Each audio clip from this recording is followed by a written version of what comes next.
Okay, so Shivani, is there any lesson from last week that you would like to discuss? Yes, so there is this lesson called We Do Not Live in an Imaginary Gap in God. Okay, that's May 18th. Okay, let me go ahead and read it first. Okay, paragraph one. There's two paragraphs. There are no gaps in God. There are no gaps in that which is all and all which is love. Love, being everywhere and all, can have no gaps, limits, opposites, cracks, or holes in it. You cannot fall through a crack in God's love, nor can you ever be forgotten by God. There are numerous expressions of love, such as peace, joy, forgiveness, and compassion. All of these expressions of love, all of these expressions of love are you and are in you. Love's extensions, energies, and expressions are natural, our true nature, essence, and home, who we came here to be, support, and share. Yet for the ego to continue to survive and thrive through us, it must convince us that this is not so. It must convince us that we are separate from God and can thus fall through gaps where God does not exist and where the ego rules as king. We think we fall into these imaginary gaps when we're not being the love that the creator of the universe created us to be. We fall into these gaps when we're buying into the ego's lies about us as true. And then paragraph two. Today, let us recall that God is love. Excuse me, whoa. Sorry. Today, let us recall that God is all, and love too, by the way. Thus, it is impossible for us not to be a part of Him or apart from Him. Let us close our eyes, breathe in, and feel God's love and light enter and fill and embrace us. Then let us breathe out all our misperceptions and allow God's love and light to once again take their rightful place. Let us no longer value the ego's lies more than divine truth. Let us remember that when we choose judgment over forgiveness, worry over trust, and hate over love, we are choosing the ego's false concepts of separation over our eternal essence and union with our all-loving source. Today, if you find yourself buying into the ego's lies, do not despair. That sense of falling through a crack or gap in God, that feeling of being separate, lost, or alone, they are just paragraphs within the ego's fairy tales. And the ego's fairy tales will never be real or true. Amen. Okay. Hi, Eric. So what did you want to get clarity on, Shivani, in regards to that daily inspiration?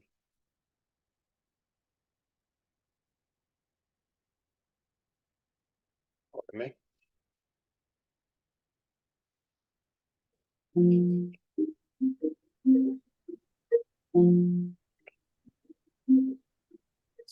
That's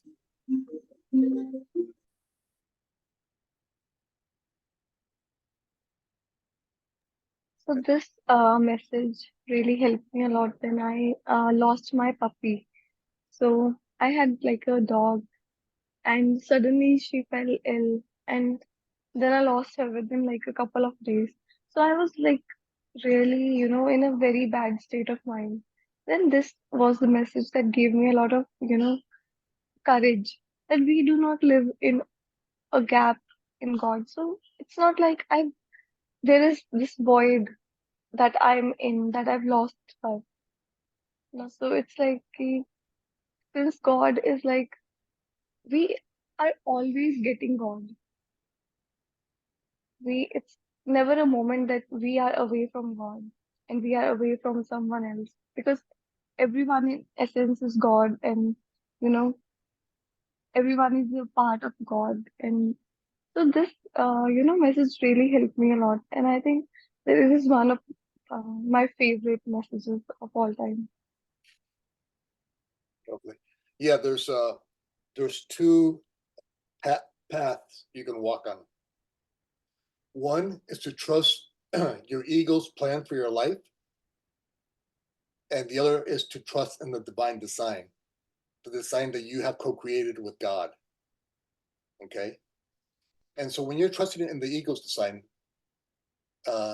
what happens is you get frustrated, anxious, worried, resentful, angry, resentful.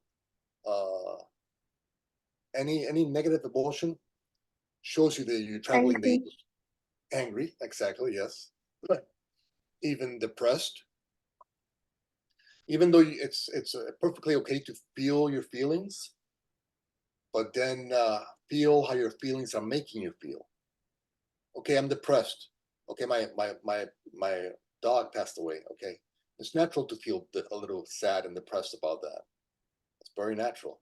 So feel those feelings, but then remember there's a divine design in place, that God is perfect love. And so whatever your dog's journey was, that was perfect for him or her. Is it a him or her? Her. Uh, so that's perfect. That's perfect for her. Um, and so when you practice trusting in the divine design, the one that your highest self co-created with God, the state of peace results. So if you have peace in regards to any situation, then you're trusting in the divine design.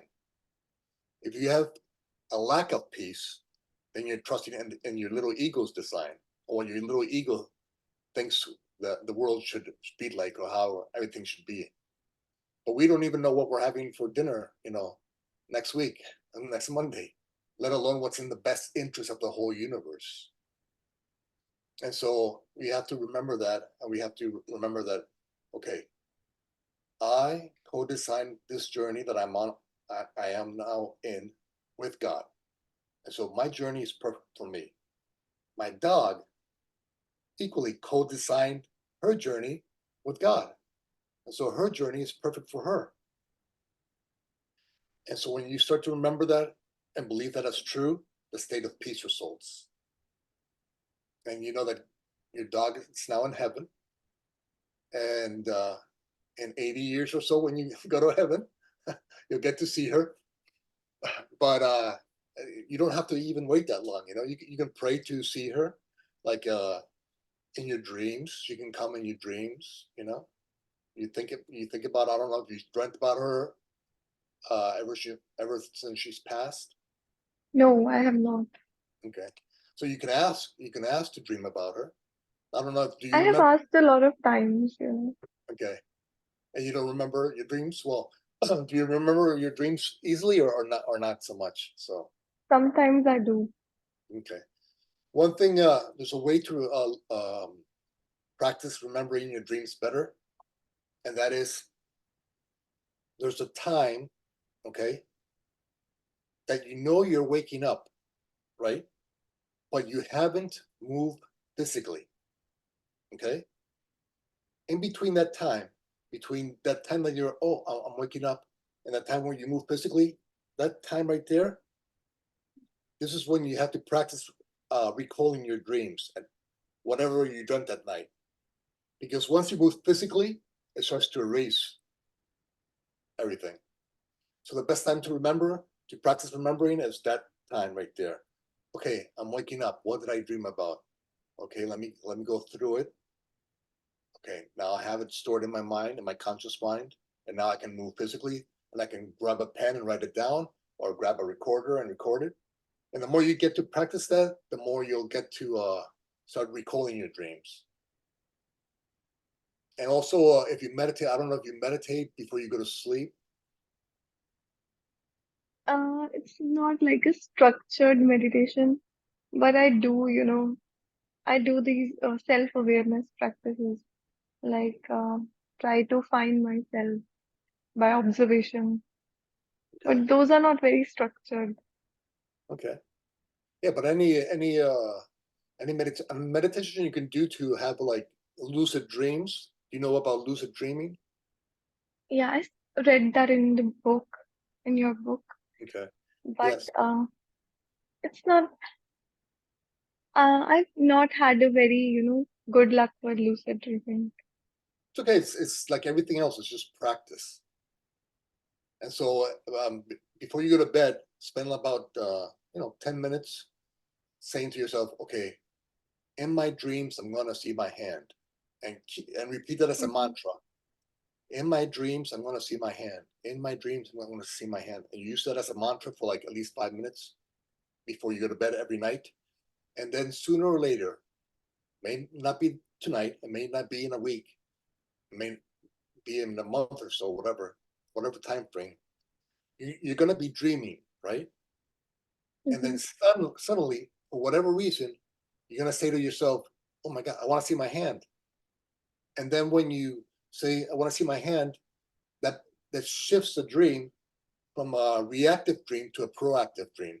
So now you're in control because you're asking the dream to manifest itself. So you're saying, okay, here's my hand. I want to see my hand. I'm seeing my hand. Okay, now what else? What do I want to do? Oh, I want to see my dog. Can can can uh, can any angel that's around please take me to see my dog? Okay, my guardian angel take me to see my dog. And then that's just a way to practice that. It's kind of interesting. And yeah, I remember. Well, you know the story in my book about my dog Texas. When Mm-hmm. he passed, he um, he came to me the next day, really, because his uh, his caretaker, main caretaker, was really sad. And but I felt him. I was like lying down, and I felt him on my stomach. Like he loves to sit. He loves to sit on like on my stomach and on my chest. And I felt him. And then we started a human conversation, an actual human conversation. It was incredible. And so all that is available.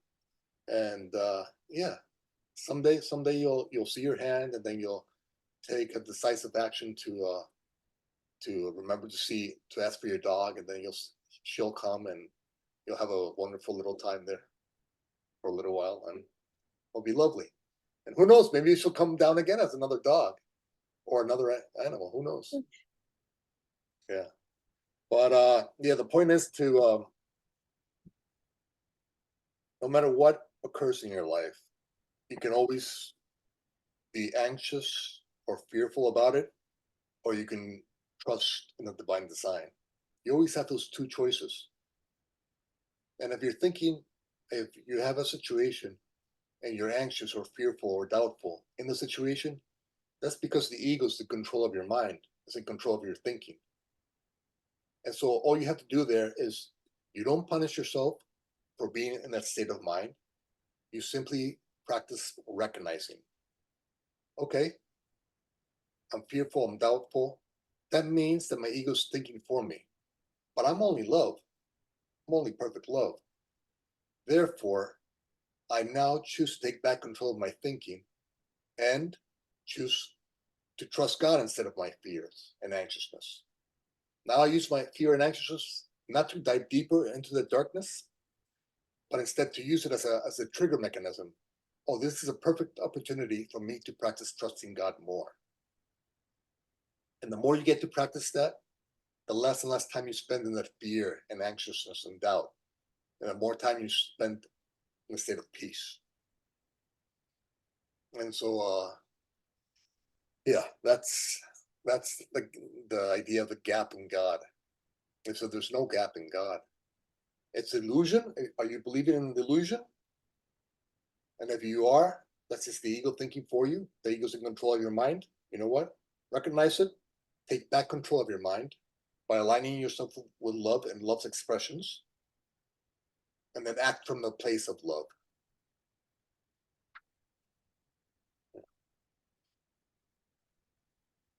Ever since the dog has passed away now, the thing is ki my perception of the world has changed a lot.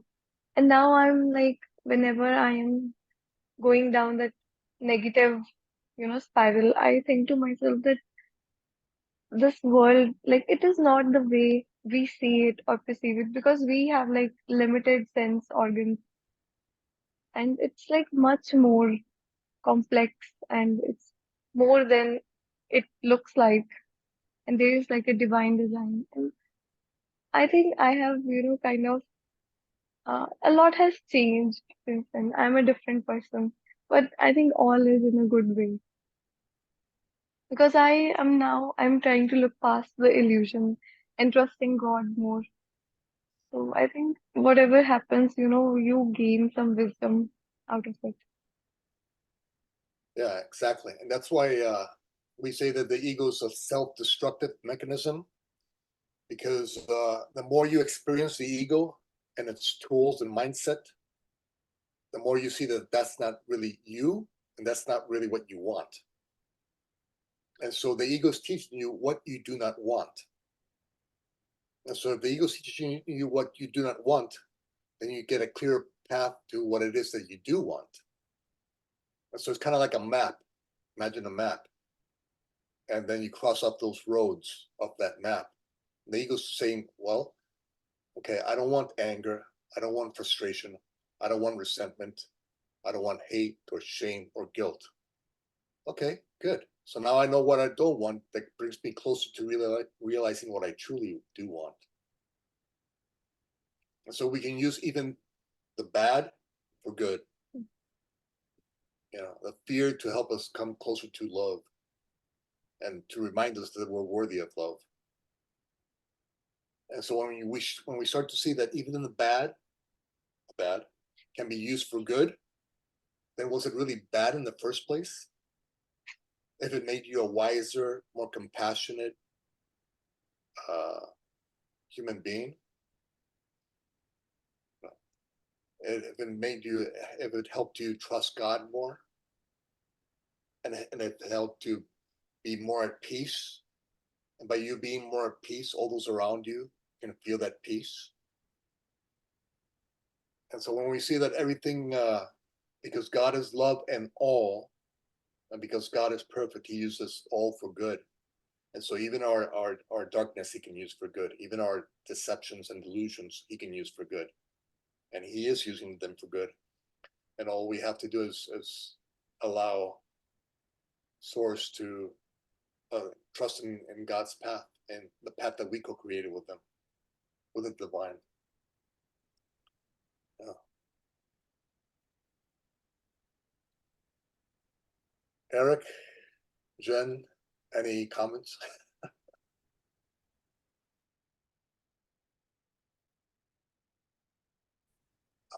Wait, I think you're muted, Eric. If you're talking. Sorry. Okay. Hi, guys. Hello, everyone. Thank you for sharing, Shivani. I remember losing my dog when I was in college, and it was really challenging for me. I didn't have any of these tools or any of these blessings at that time. And at that point, it was the hardest thing I'd been through. Later on, I experienced deeper pains, but I do remember just how connected you can get to an animal and how responsible you are for it and how much joy it can bring you. And it's a great relationship. And I'm a dog guy. I'm not a cat guy, so that makes it a little easier to get along. But for me, this past week has been a challenging week for me. I feel like I was dealing with a lot of upcoming potential change, and the ego really tried to get under my skin and hit me with the old feelings of, what are you gonna do? Why are you there? What are you looking for? You're not worthy. You're not ready. It's always trying to see the weakest part of me and rush there to really try and overinflate it to make it become like catastrophic thinking, black and white thinking, or really just distract me from all the progress that I've made. And I wound up grabbing the book, grabbing the course, running over to my local church, sitting in my car at 2 a.m, on those nights when you just can't sleep because I can't calm my mind, and praying. And for me, that has become like just a great source of me getting closer to God. because nighttime consciousness for me, I don't know about you guys, is a much tougher play than daytime consciousness. You know, it tends to be the time where I am most, I don't want to say weak, but I'm most apt to be attacked by my ego and really it really tries to pull me down. And if sometimes I could pray in bed, it all started when I fell out of my bed a couple of years ago when we started the dark night of the soul for myself. And that was in Texas, in Marfa, Texas. Um, so I know what that's like too. And it's so comforting for me to be able to just go to that place. It could be physical, it's mental, spiritual. Go to that place where I feel like there's just this warm um, place that I feel safe, you know, and especially when I deal with my nighttime consciousness. So that's been very helpful. And then the next day I would read the course, and the course would tell me exactly what I'd gone through the day before and how to practically work with myself to strengthen. So from your point, James, yes, you know, the suffering, which is what this is, right? I mean, it could be little suffering or big suffering, but whatever suffering it is a teachable moment for us that if we learn to work through it with the love we have for the Holy Spirit, for God, for Christ, and we ask for to see it in a different way, and we see it in a different way, then just that little bit just opens up a whole new way of seeing things for me. And I don't rinse, wash, and repeat. I don't stay in that pool of just reinforced negativity, reinforced ego, and I start, you know, building those spiritual muscles. And it helped me because last week was a bitch, and this week has started off quite beautifully. And I'm just blessed to be here with you guys and to get reinforcement for what I know inside me is truth. So thank you for letting me share that. Yeah, and any it's kind of like it's kind of like exercise, you know. It's kind of like forcing you to go to the gym. Yeah. Whenever those difficult situations come into your life, it's forcing you to go inward and forcing you to go to God for peace and for assistance.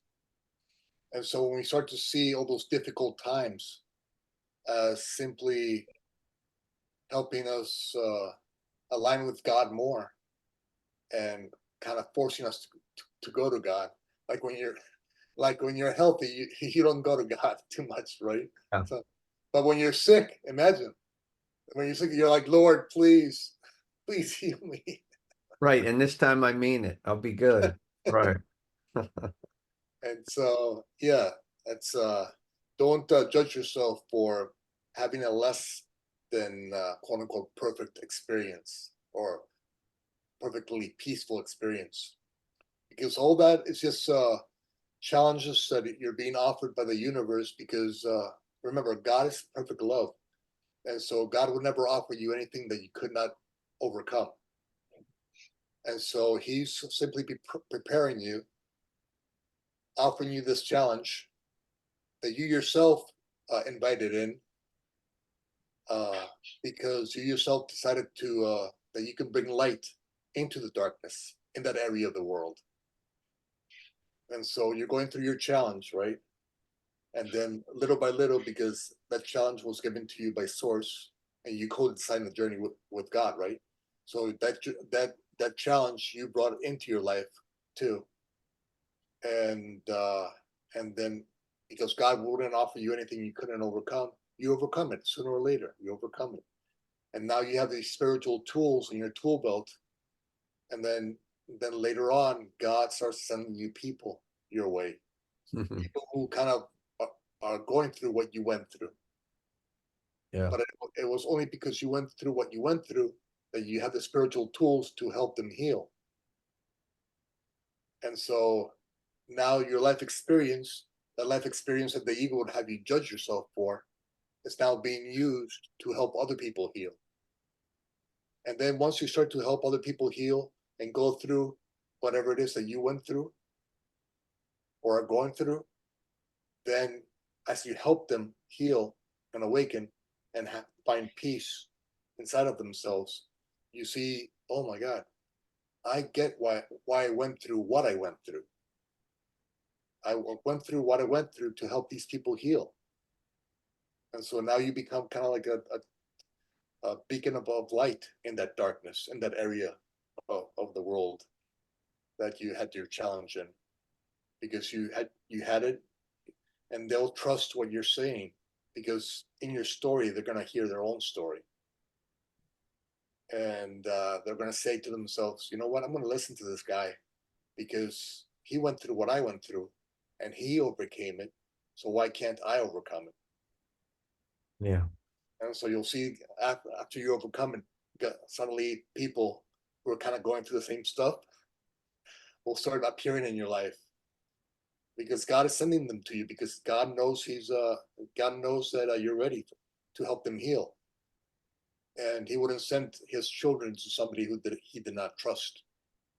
And so whenever they come to you with those issues, know that you don't have to doubt yourself. Know that you do have answers for them, and you can talk to them in a way that can bring them more peace, because you went through the storm. It's true. I mean, I guess the course teaches us we finally get the lesson when we give it away. Yeah. Whereas the ego always feels lack whenever it gives something away. And this is the one thing you can give, love you can give away, and it just multiplies. Like it's pretty amazing. I'm actually reading Marianne Williamson's book, The Mystic Jesus, right now. And I really like the way that, I mean, it plays off the course in miracles as one of its foundational kind of theses, right? And I just love the approach of combining, like the spiritual way with kind of the Gnostic version, the mystical version. Because I grew up with this. I don't know about you guys, but I grew up in formal religion, structured institutional religion, and I never quite connected to it. I always felt like I was far from it. I wasn't really close to God. It was some ethereal entity concept that I just couldn't wrap my head around. But coming through this book, it's showing, and with the course especially, how you can bring it into your everyday life and see the results manifest. And just for me, it just, I feel closer with these kind of this kind of a lens, if you know what I mean. Yeah, and Shivani, when we talk about the course, Eric and I are students of A Course in Miracles, just in case you didn't know what he was meant by. Oh, sorry. I thought we were all doing the course, but I shouldn't have made that supposition. Yeah, Jen, and have you studied the Course in Miracles? Oh, no. I mean, I've dabbled in it, but only a few times have been to meetings or anything like that. I appreciate it, but I didn't go further than that. Yeah, so that's what Eric is talking about, the Course in Miracles. Right. Sorry, guys. That's all right. It's amazing though. I love it, and for me, it's a good lens to see, because everything's they're all pointers. All the different modalities that we do are all pointing to the same thing. It's whatever speaks to you, right? Yeah. That's the most important thing. So as long as we all get there together, I don't have to, I like to say, I don't have to, I forget what I said. I came up something. I don't have to believe like you to believe with you. So as long as we're all, together in love, that's obviously the most important thing. So. Mhm. Well, James wrote this. I don't know if Eric, it sounds like Shivani, you've seen it, but James wrote an awesome book called You Have Chosen to Remember. And I think it takes a lot of the A Course in Miracles concepts. And I I think from what a lot of people have said is it makes it like easier and more digestible to read. And I think this is an amazing book. So if you I'll have to get that'll I'll put I after I'm done with this one, James, I'm gonna need another book. So I'm gonna get it. I didn't know you were an author and that you wrote that. That's fantastic. Yeah. Yeah, it's obviously, I mean, The Course of Miracles is a very important book for me. And even though that Chosen to Remember is not really, it is and it isn't, Course of Miracles based. The thought process is the same. So I didn't mean it to be, describing anything in the Course of Miracles. So it's got the Course of Miracles ideology, Hmm. but it's not a book talking about a Course in Miracles, basically. Sure. Yeah. Okay. When did you write it? I wrote it a long time ago. I actually have. I started to write a bunch of material, and then I decided, well, let me get this book out, and then I have like 8 more, but I have them online, and then little by little I'll get them into paper form. Mm. But I have everything for free online, and everything that I've written online on my website, and then people can actually, you can even read the book on the website for free. What's your website? It's chosentoremember.com. That's a cool name. I'm surprised you could get it. That's great. That's oh, I see it. Oh, look at all this. Wow. Thanks for sharing. That's cool. Yeah. Hello, Wendy. How you doing? I'm sorry I'm so late. I was in a meeting. It's all right. It's all It right. ran We long. still love you. Did I miss all of James' pearls of wisdom? No, got a lot of pearls on that necklace. Okay. Yeah. So how's your week been, Wendy? Interesting. Interesting.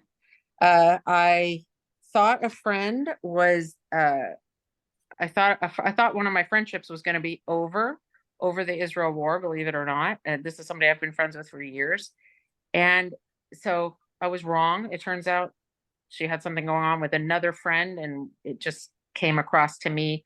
I had sent her, it's a long story. I won't go into the whole story, but let me just tell you what I did that you're going to like. So for the 2 days that I thought, that's it, that this friendship is done. And it was hard for me. It was upsetting for me, especially over the circumstances of what I thought was the reason why. And I said, well, you know what you have to do. This is your opportunity. They're volunteering for you, James would say. So here's your practice. Now you get to practice. So I walked around for 2 days feeling horrible, but wishing light and love over to this person, telling myself I rest in God, saying, every time I felt grievance, every time I felt angry or upset, grievance hides my light from the world. I was pretty successful, I have to say. It wasn't easy, but I was pretty successful. And then I went to work today, and she's not even supposed to be there. And she came in my office and started yapping with me. So I'm like, okay, apparently I was incorrect about what I thought was going to happen.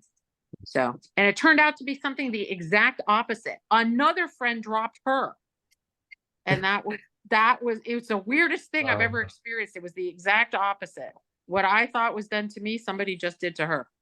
So I don't know how that happened, but I was very, empathetic with her, because I was like, I know how that feels. Because in my mind, I'm going, I know how that feels, because I thought it just happened to me.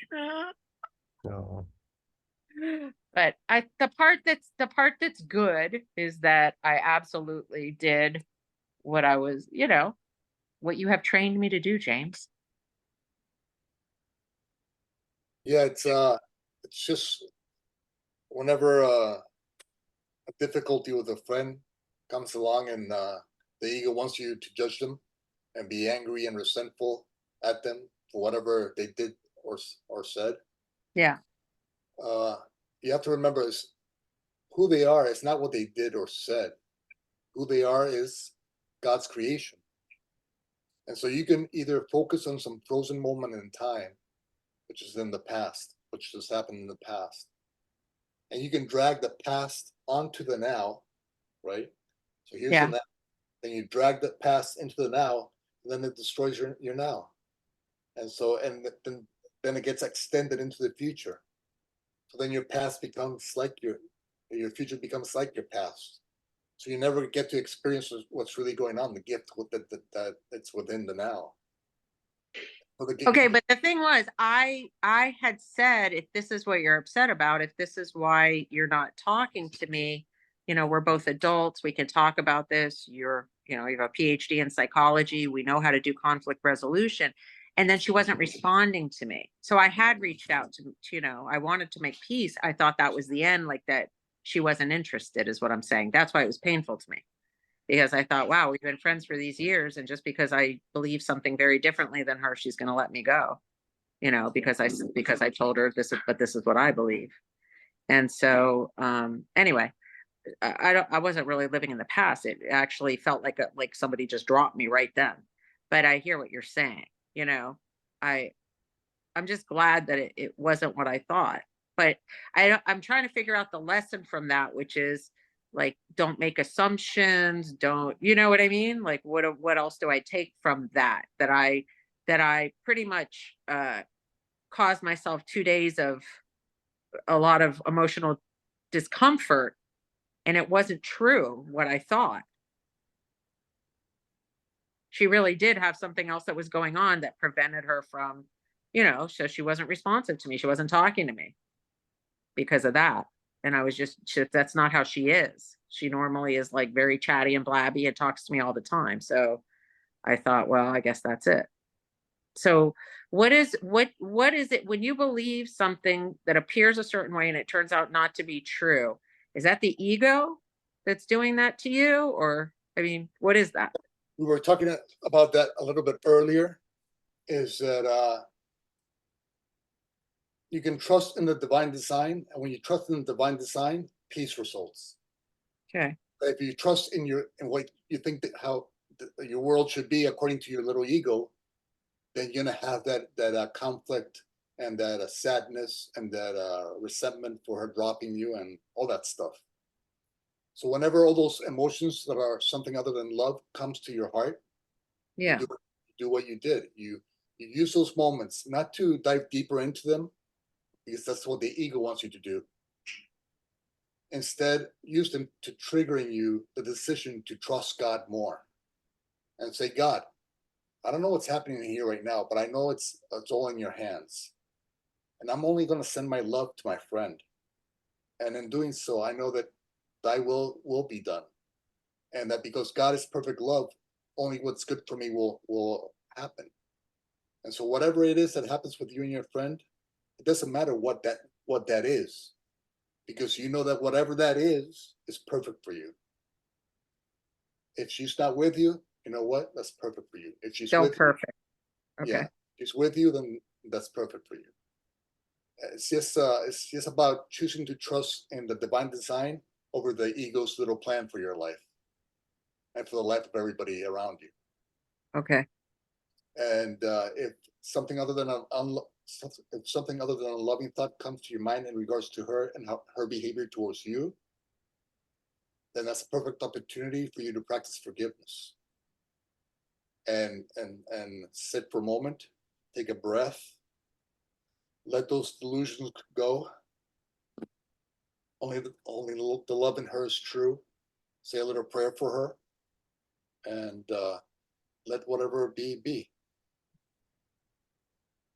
Well, you're going to be proud of me, because I was talking to my older sister. Remember, she used to come to Unity 30 years ago. Met her husband there. Doesn't practice, but remembers it, and, you know, talks to me about it. And we were talking about that whole thing about, you know, you have to look at everybody and feel love. And she's like, yeah, I believe that. She said, but not Trump. Sorry if anybody here is a Trump person. But and I was like, you know what? I was reading some other book that talked about like practicing with the hardest people that you can think of. So while I was doing my friend, I threw him in there. I was like, all right, I could put him in there, but it's got to be a baby. So I got him in there as a baby with the light. Gotta love any baby, gotta love a baby. You know what I mean? I was like, I am so proud of myself, because I'm like, how am I doing this right now when I am so unhappy? that I'm able to do. But I have to tell you though, I didn't feel any happier. I just felt like I was doing the right thing. Do you know what I mean? I felt a little heartbroken, Yeah. but I still felt like, well, I'm still doing what I'm not because of Trump, but because of my friend, you know, it was a, you know, an important social friendship for me. So I thought, well, I'm just, hi, honey. So I'm sorry. I'll mute it because she just came in to feed the dogs. Okay. Anyway, that was all. I've reported what I need to report. You may continue. All right. Thank you. Jen, any comments on the idea of a gap in God and trusting in the divine design?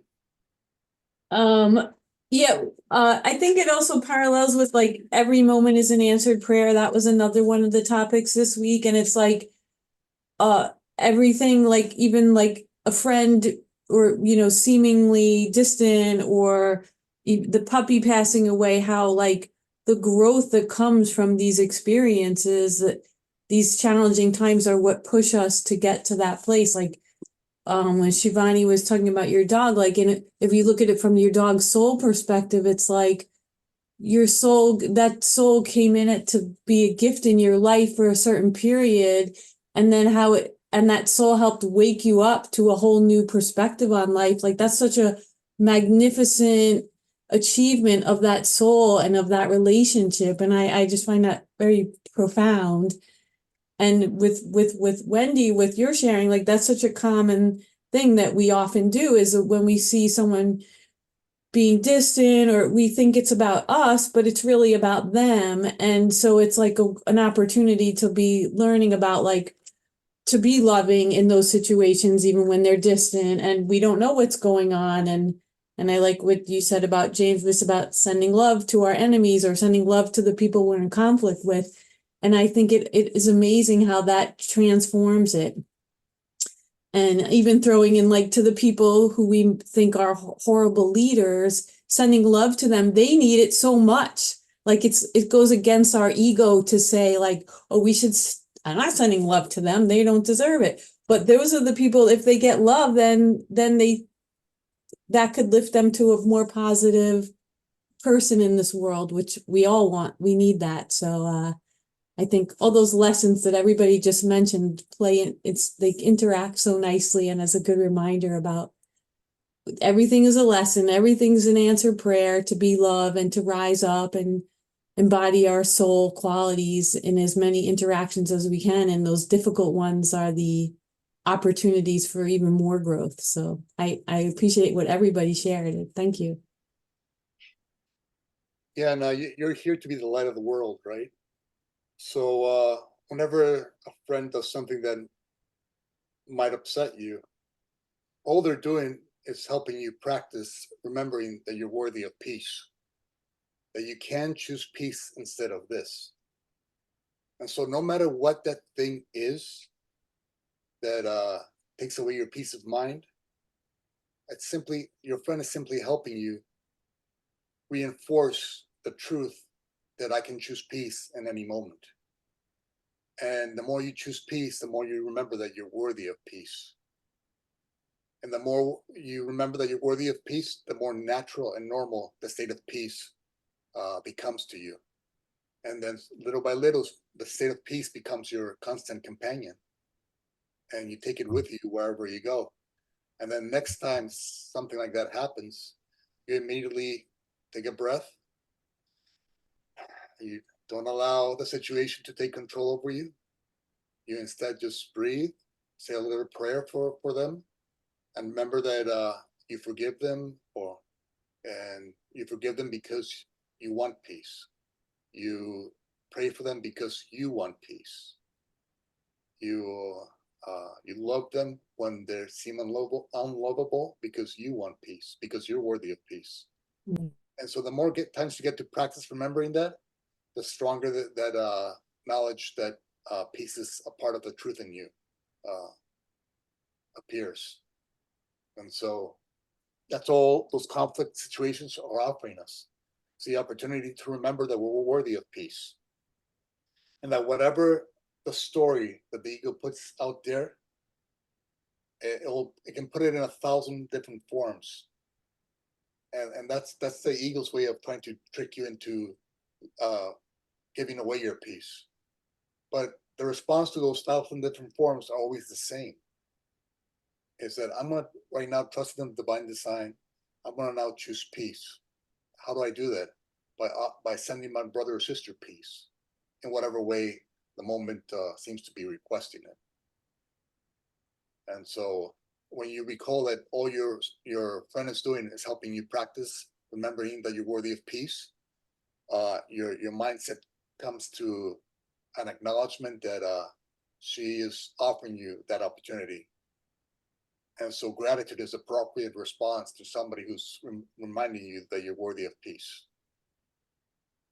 And so when gratitude becomes your response to your friend, even though during those conflicts, then you know that your mind is aligned with the mind of God, with love. And that's where you belong. You belong aligned with the mind of God. And so thank you, friend A or B, for whatever it is that you did. Yeah. And remember something. She might have done something, but it's always you who define what she did. Okay, so you have the power to change your mind because you define the experience as so. And so if I define this experience in a way that caused me inner conflict, you know what? She wasn't responsible for that inner conflict. I defined what that experience was. And so the inner conflict really is residing within me. So now that's good news because now I can heal it. Because if I choose peace and forgiveness and compassion and understanding, and I resolve that inner conflict within me, everything out there resolves.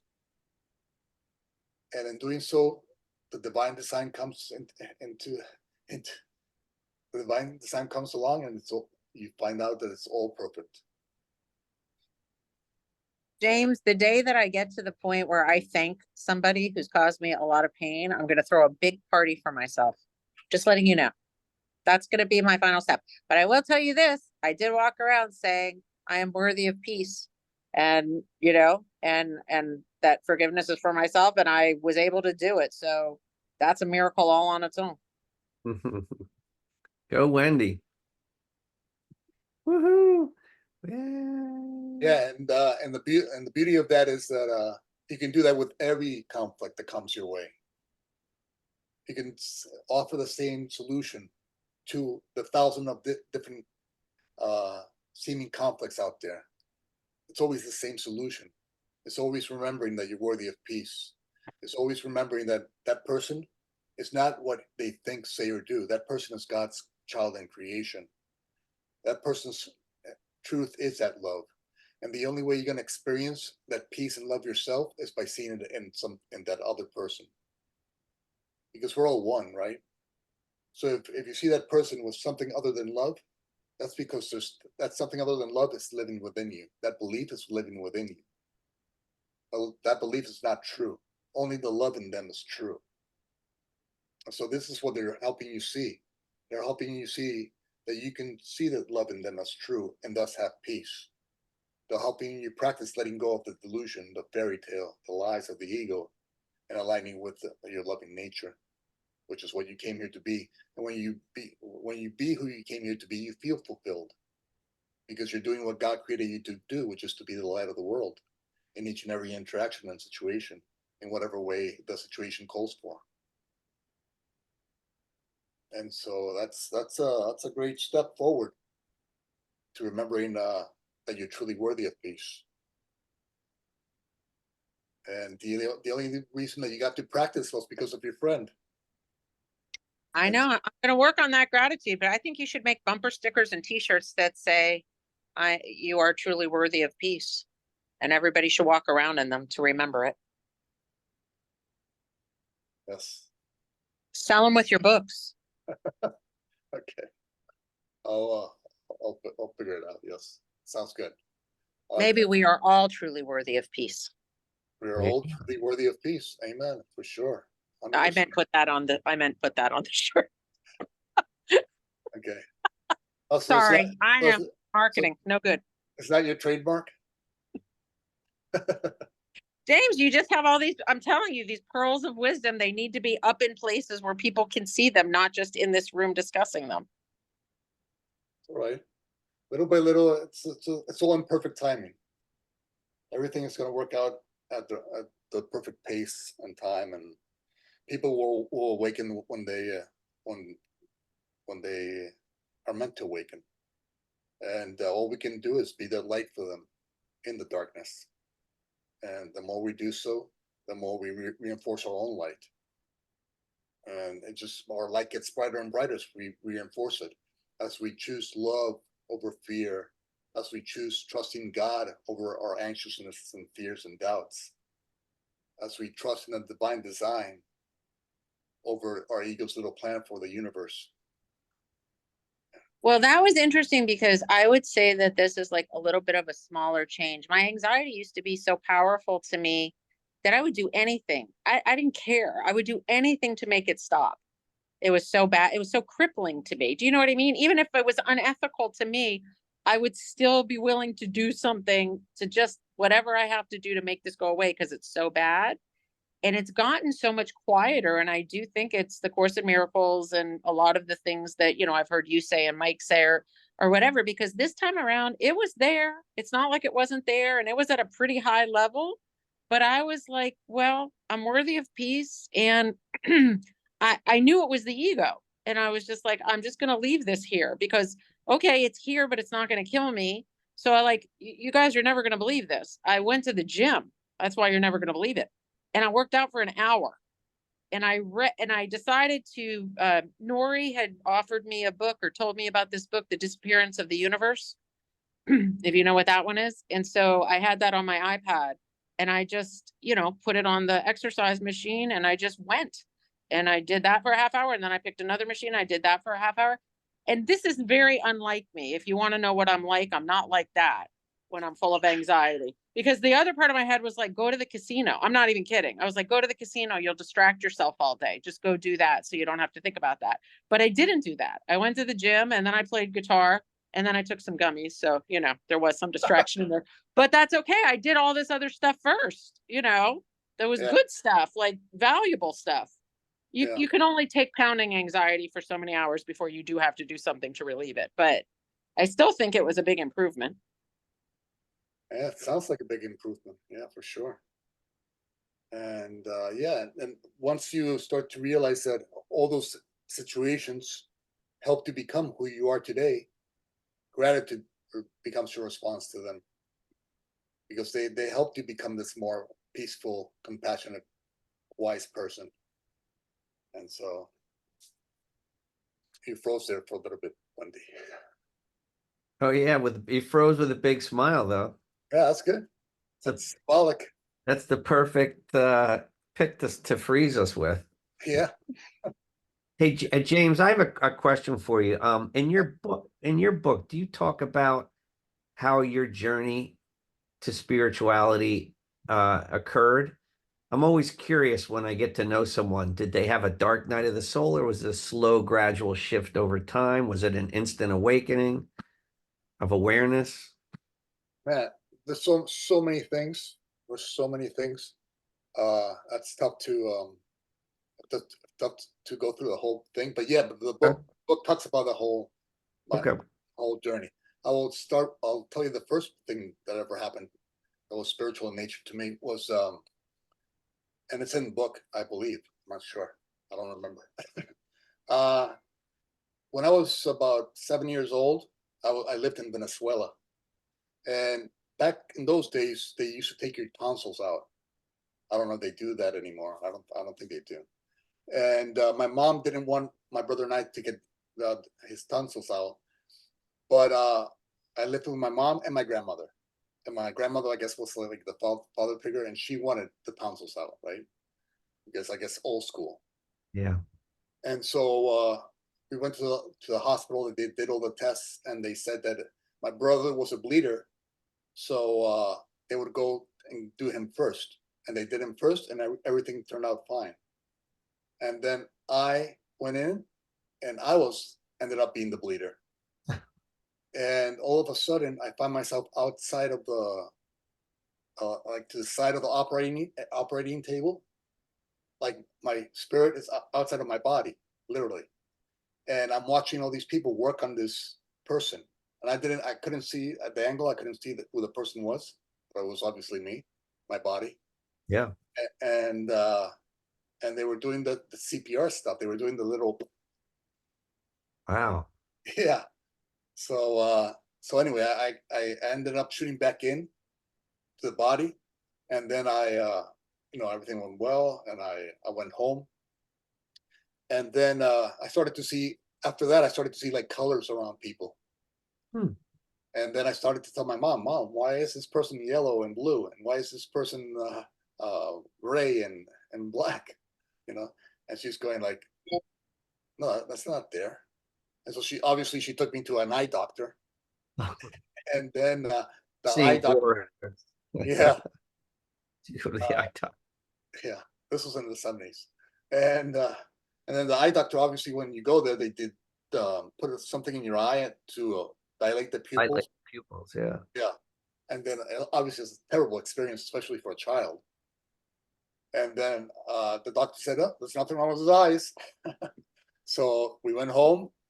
Again, I started to see the same color stuff, and so they took me back to the eye doctor. They did the whole dilation thing again. I said, "Forget it. I'm not telling anybody else about these colors." Oh shit. And then during sometimes during the night, I would walk around my house, but then when I got back to my bedroom, my body was already in the bed. So I was walking around my house in my spirit form while my body was in my bed. Huh. And then I would walk to the room, and then I would see that my body was there, and then so that's kind of stuff. And I mentioned it to my mom, and then my mom says, don't tell anybody this stuff. So I go, yeah, I think I'll just keep it to myself.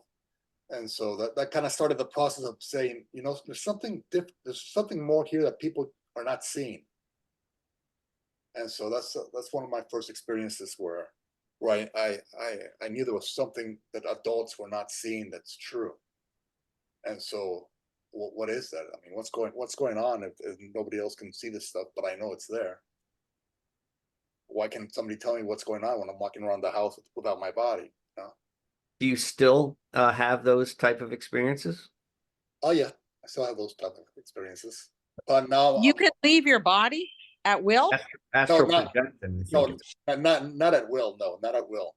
I have to go into very, very deep meditation, and it doesn't always happen. But yeah, I can have I've had a lot of out of body experiences. I've had one. That's why I'm asking. Yeah. Yeah. I Yeah. had one, but it was chemically induced. Oh, interesting. I've Yeah. done those too when on ayahuasca and Kind of. San Pedro. Yeah. I was on ketamine in it, and I felt like I was falling through space, Yeah. not in my body. But it didn't bother me, strangely enough. I'm very attached to my body, but that did not bother me. Yeah. Yeah. And the thing is that when you're out of the body, there's so much stuff out there in the other dimensions, let's call them, that you have to be very prepared for what you might encounter, because there's both good and there's both evil. There's Oh both yeah. good and evil. Oh yeah. So there's both lovely, beautiful spirits, and there's very, very evil, dark spirits. So you have to be very prepared. One of the ways you can defend yourself against that is you can always use the word of Jesus and ask Jesus, even if you're Jewish. You can ask Jesus to appear, and the spirits will leave. But since you're Jewish, you can surround yourself in love, and that to them is like like the chalk when you scratch your fingers on the chalkboard. If you surround yourself with love in a very ugly situation, or where you see negative spirits, they run away from that. And so there's ways to protect yourself in the other dimensions. James, I thought that Course in Miracles doesn't believe that there's evil. Well, I don't think the book is big enough. I think that the book is just focusing on certain subjects, and it doesn't go into everything that's out there, So I believe in evil. I'm just saying everything I've gotten since I've been in the courses, it's like only love is real. Nothing that's, nothing that isn't love is real, and therefore it doesn't really exist. And therefore, it's everything's love or a call for love. That all basically says there is no other thing out there. I'm like, yeah, that evil feels pretty real to me, but everybody's like, nope, not real. I'm like, okay. well, yeah, I mean, it's real in a sense, and it's not real in another sense. It's not real in the sense that you're not meant to be seen that way in this world. That's not what you're here for. You're not here to add darkness to the darkness. You're here to see through love's lens. That's your job. No matter what it is that you do, your true job is to view the world through love lens and see only love as true, because God created you to be a light in this world. And so that's why the Course is saying, that stuff, that darkness, you don't need to add to that darkness. There's no point to that, But especially. contaminated by that darkness is Yeah. more Yeah, concerned. the thing is, if you believe in it, then yes, it can contaminate you. But if you choose not to believe in it and not to put your time, focus, and energy into it, then it cannot disturb you. Now, all that being said, this world is, this eternity amount of planets, and there's numerous dimensions, and there's people who are stuck in that darkness, and when you pass away, you just take what you believe is true. So if they believe in the darkness, they go into that lower realms, let's call them. And so so then that's what we define as evil. But it's very there's a lot to talk about in that situation. Yeah, that's esoteric stuff for sure. Yeah, it's very esoteric, and I can give some clarity in certain points, but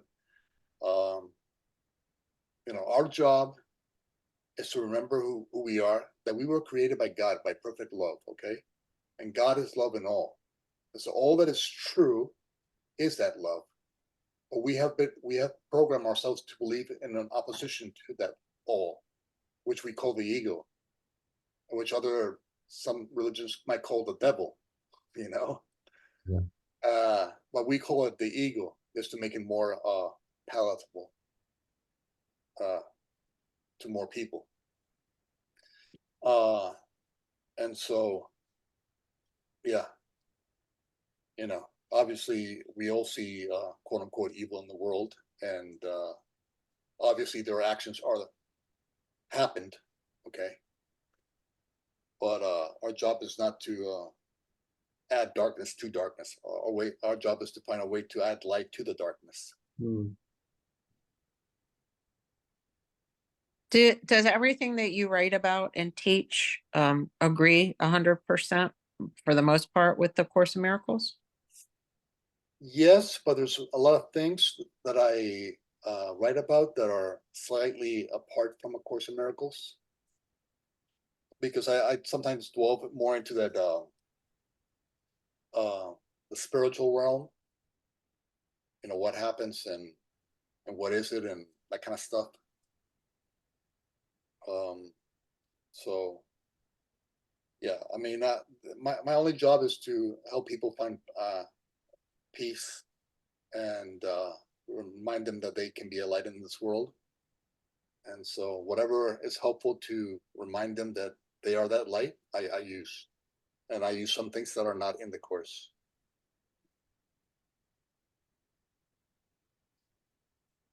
Cool. Well, on that note, guys, my hour is up. So lovely seeing you guys. Thanks everyone for sharing. James, thank you as always. Wendy, thanks for laying it out there for us in your own unique way. And I will hopefully see some of you guys tomorrow night.